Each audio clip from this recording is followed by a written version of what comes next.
On September 24th, firefighter Louis Caccioli told People Weekly point blank, "We think there were bombs set in the building."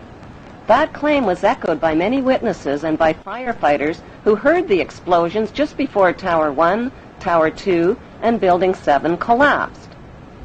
The steel-supported twin towers were built to withstand the impact of a passenger jetliner, yet the official explanation for their collapse is that the burning jet fuel heated the steel support beams and caused them to buckle.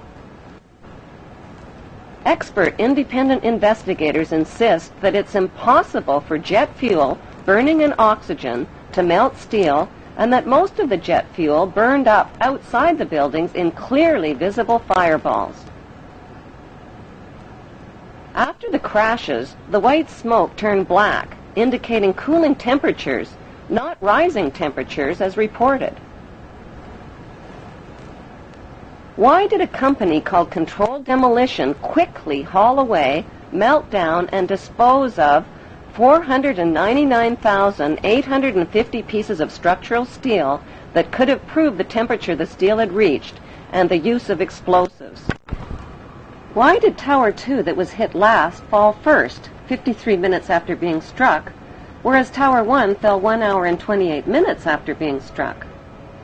An even bigger mystery is why Building 7, owned by Larry Silverstein, collapsed much later on in the afternoon, even though it had never even been hit. If these 3 World Trade Center buildings were rigged with explosives, when could the explosives have been installed, and who controlled access to the buildings? The 30-year-old World Trade Center has always been publicly owned and managed by the New York, New Jersey Port Authority. That is, until a Jewish businessman named Louis Eisenberg became the chairman. Eisenberg is an active leader in Jewish Zionist organizations. He personally oversaw negotiations that put the publicly owned World Trade Center into private hands. Those private hands belonged to 2 Jewish pro-Zionist billionaires named Larry Silverstein and Frank Lowy, even though their bid was lower than other bids. Lowy served as a commando in the Israeli army, and Silverstein just happens to be the former chairman of the United Jewish Israel Appeal. With Eisenberg's help, they landed the 99-year lease worth $8 billion for half price at $3.5 billion. During the moving, renovations, and security changeovers, explosives could have easily been installed in the buildings without detection. George W.'s brother, Marvin Bush, was not only the director of the World Trade Center's electronic security company, he was also the director of the World Trade Center's casualty insurance company called Houston Casualty. That company terminated their insurance coverage for the World Trade Center before 9/11, right in the nick of time. Another suspicious company occupied the 16th and 17th floors of the North Tower. That company, called Zim Israeli American Shipping, suddenly broke their lease, paid a $50,000 penalty, and moved out of the World Trade Center only weeks before 9/11. Zim Israeli American Shipping is owned by Zim Israel Navigation, which just happens to be owned by the government of Israel.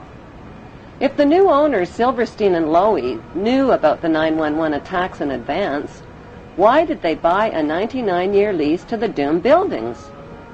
Because they could do the simple math. Silverstein bought the $3.5 billion World Trade Center with only a $15 million down payment, which amounts to 0.01% of the total. He took out maximum terrorist insurance coverage only 6 weeks before the attacks.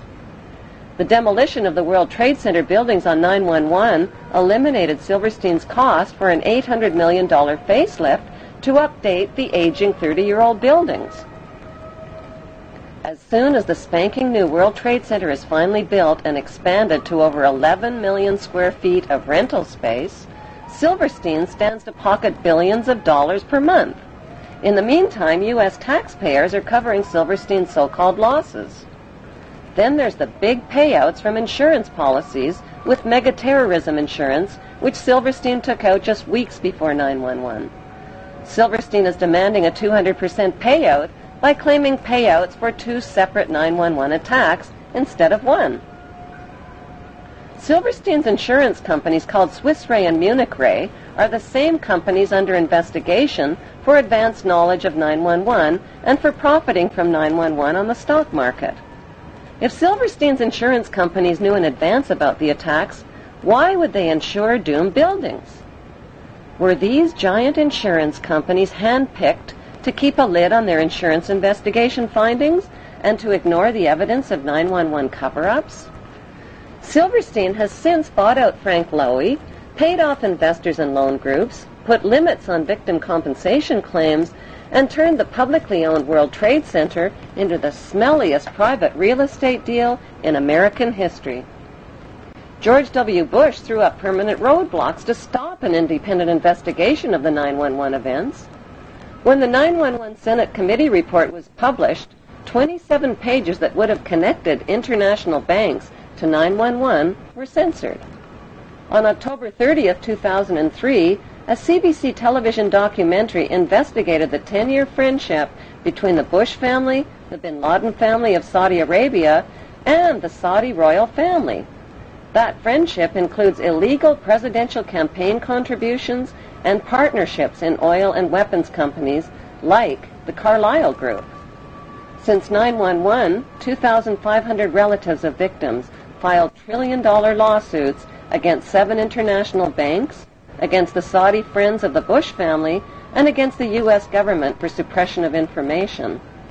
On 911, all U.S. flights were canceled, and desperate relatives of 911 victims were grounded. 48 hours later, September 13th, an update. Private flights were still prohibited. To take off required government approval at the highest level. That morning, Prince Bandar of Saudi Arabia visited the White House. And later that day, something unusual began to happen. Despite the blanket aviation ban, several private planes, from Learjets to a 747, were cleared to depart from various U.S. cities. On board were dozens of the Saudi elite, almost every one a bin Laden or a Saudi royal. Meanwhile, Elizabeth Alderman was desperate to find a way from Paris to New York, where her son Peter was missing. The bin Laden family, whoever was in the United States, got safe passage home, and I couldn't get home to be with my children.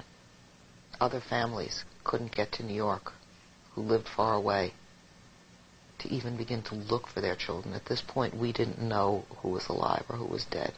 I couldn't get home, and the bin Laden family were all able to get home. Since 15 of the 19 hijackers were accused of being Muslims from Saudi Arabia, why wasn't the fury of George W. Bush directed at Saudi Arabia instead of opium-rich Afghanistan and oil-rich Iraq? Before the first plane ever even hit the first tower on 911, a massive military buildup was organized near Afghanistan called Operation Swift Sword and Operation Bright Star. 23,000 British troops were sent to the Oman Gulf near Afghanistan, and 17,000 U.S. troops joined NATO troops in nearby Egypt. All of these forces were positioned for attacks on the Muslim countries of Afghanistan and Iraq before 911.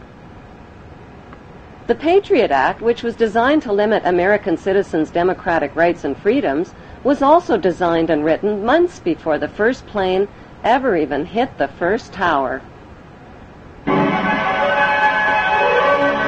So who exactly are the producers of the 911 reality disaster movie that collected billions from insider stock market trades, $200 billion and counting from terrorized U.S. taxpayers, and gazillions of dollars from the conquest of Iraq's oil fields and Afghanistan's opium fields? Contrary to popular opinion, the producers of 911 are not practicing Jews. And contrary to popular opinion, the producers of 911 are not practicing Muslims.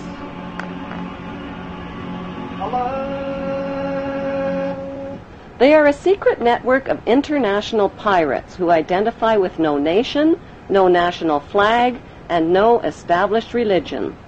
Their flag is the skull and crossbones, and their god, G-O-D, spells gold, oil, and drugs.